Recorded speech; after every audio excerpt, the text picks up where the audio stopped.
It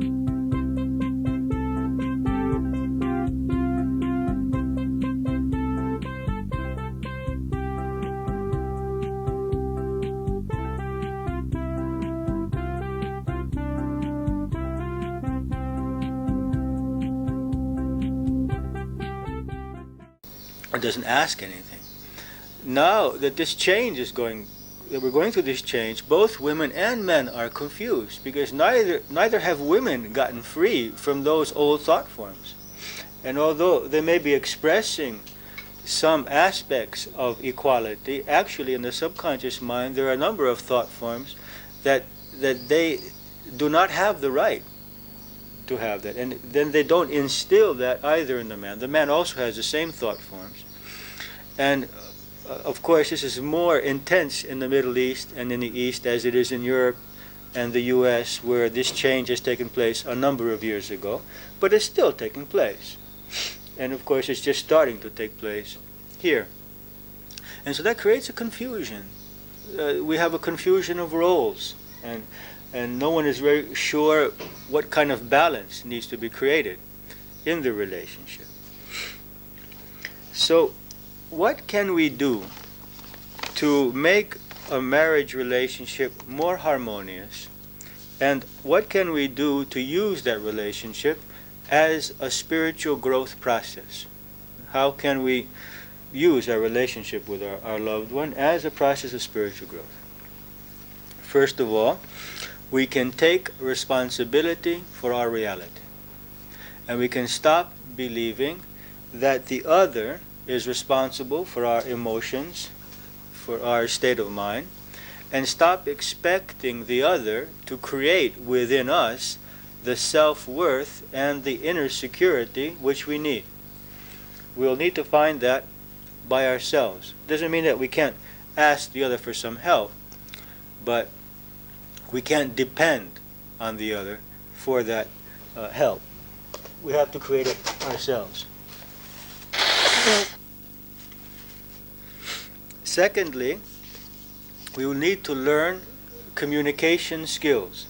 We will need to learn how to make I messages and not you messages. That is, rather than saying to the other person what he's doing wrong, what is good for him, what he should do, what he must do, much more effective is to explain what I need, what I feel, and why I feel that. It is to explain about myself that I need a certain kind of behavior from this person in order to feel well.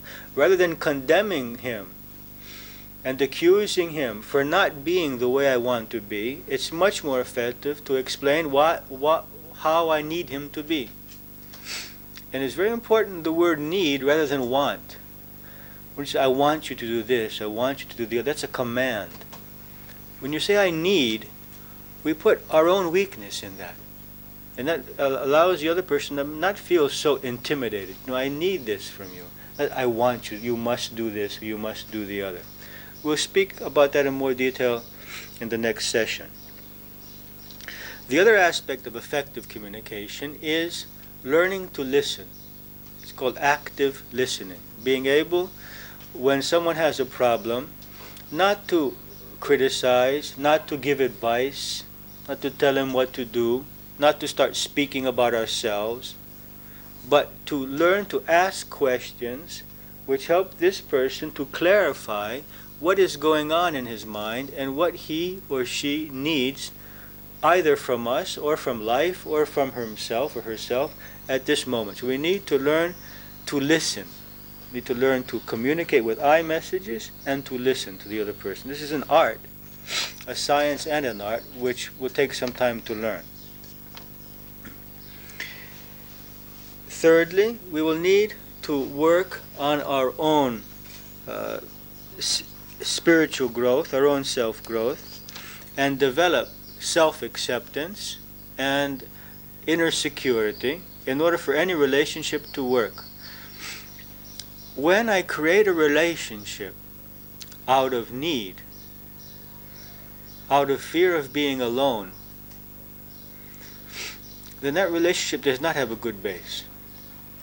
When I create a relationship because I want to be with that person, I enjoy being with that person, it's a pleasure, it's a joy being with that person, that's a completely different thing. But when I am with someone because I cannot stand being alone, or I need the affirmation of having someone, or the security of having someone, then that relationship is on very shaky ground, because it's very easy for that person to do things or not do things which will intimidate those feelings of security and self-affirmation. So it's very important.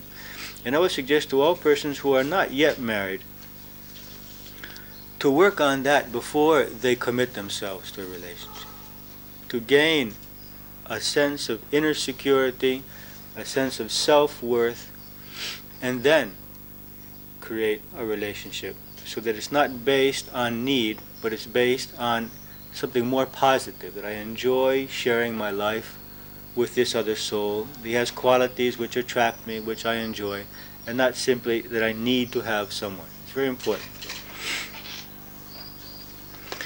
Also, it's important to have common activities. That is, to do things together. Sometimes in relationships, a sort of a war is created in which, because one of the two doesn't participate with the other in some activity, the other starts not participating with the first. And it's this sort of who's going to give in war takes place. It's better for us to give in a little bit, and to start participating with this person in things that he or she enjoys doing, so that then they will also feel the stimulus to participate in what we enjoy. It's important for there to be common activities in a relationship. But it is also important for there to be space. I'd like to read you a poem by Khalil Gibran on marriage. It's from the Prophet when they ask him about marriage. You will also remember that Shakespeare has said that absence makes the heart grow fonder.